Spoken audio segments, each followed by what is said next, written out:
what you got to do, if the computer's on and running and you're in operating mode, first thing you got to do is to actually run its calibration cycle. So that's in the services menu, and then press this button here, and then the stop, travel down.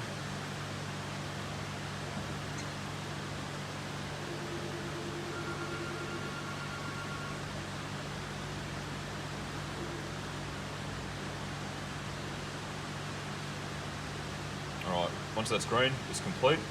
We need to do a cut with a stop in this position. So, any piece of material, do a trim cut first to make a nice clean end, butt that up against the stop, and then do a cut. And we measure it with a very accurate tape measure.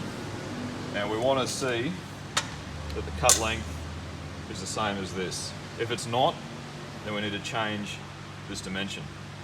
The other thing we want to make sure is these are locked tight so this rod can't move.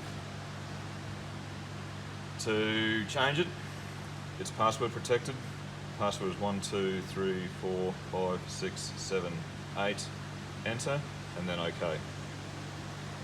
We need to change this offset so we can change it to whatever the actual cut size we measured was. So, for instance, it might be shorter, so we can go 398.5 as an example.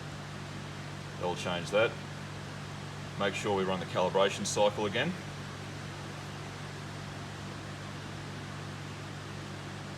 It's gone green. Exit. Exit. Back into cutting. Good to go. That's it.